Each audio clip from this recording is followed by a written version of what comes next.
Hi, welcome to my channel. இன்றைக்கி நம்ம என்ன பார்க்க போகிறோம் அப்படின்னா பைனாப்பிள் தோசை தான். என்னடா இது டிஃப்ரெண்ட்டாக பண்ணுறாங்க அப்படின்னு யோசிக்கிறீங்களா? ஏன்னா பைனாப்பிள் வந்துட்டு சாப்பிடாத பசங்க கூட இந்த மாதிரி தோசையில் ஊற்றி கொடுத்தோம் அப்படின்னா நல்லா விரும்பி சாப்பிடுவாங்க. ஸோ அதை தான் நான் இன்றைக்கி சொல்ல போகிறேன் உங்களுக்கு. பைனாப்பிளில் வந்துட்டு இரும்பு சத்து அதிகமாக இருக்குது. ஸோ நீங்கள் டெய்லி இந்த மாதிரி பசங்களுக்கு ஒரு தோசை ஊற்றி கொடுத்தாலும் உங்களுக்கு போதும். ஸோ பைனாப்பிளை இந்த மாதிரி நான் ஸ்லைஸாக கட் பண்ணி மிக்சியில் போட்டு இந்த மாதிரி பேஸ்ட் பண்ணி வச்சாச்சு. ஸோ தோசை மாவு வந்துட்டு ஒரு கரண்டி நான் எடுத்திருக்கேன். இப்போ எப்படி ஊற்றலாம் அப்படின்றத நம்ம பார்க்கலாம். ப்ளீஸ் என்னோட சேனலை சப்ஸ்கிரைப் பண்ணுங்கள். அதுக்கு பக்கத்தில் இருக்கிற பெல் ஐக்கானை கிளிக் பண்ணுறதுனால லேட்டஸ்ட்டான குக்கிங் ரெசிபியை நீங்கள் பார்க்கலாம்.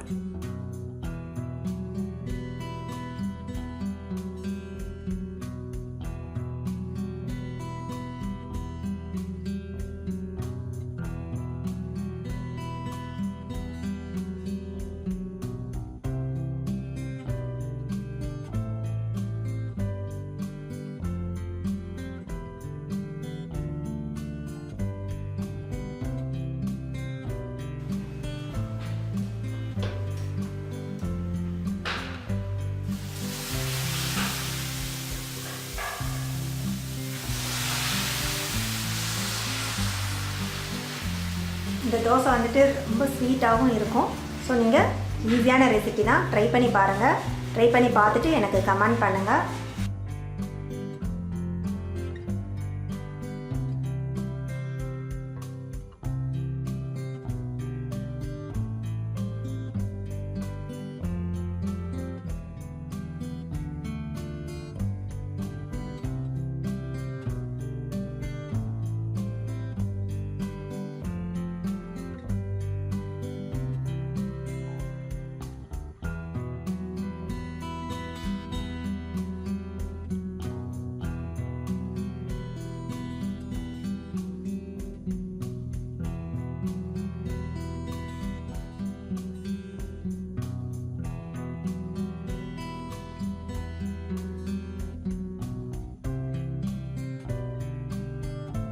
இப்போ பாருங்கள், பைனாப்பிள் தோசை ரெடி ஆயிடுச்சு.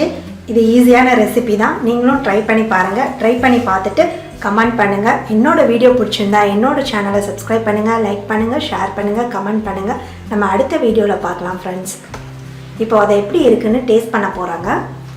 இதை வந்து சட்னியோடு நம்ம தொட்டு கூட சாப்பிட்லாம். தக்காளி சட்னி இல்லை தேங்காய் சட்னி. அருமையாக இருக்கு. ஸோ பசங்களுக்கு வந்துட்டு ஈவினிங் வந்து ஸ்கூல்லேருந்து வந்தால் கூட ஒரு தோசை சாப்பிட்டா கூட நம்மளுக்கு போதும். ஸோ நீங்களும் இதே மாதிரி ட்ரை பண்ணி பாருங்கள். சிம்பிளான ரெசிபி தான்.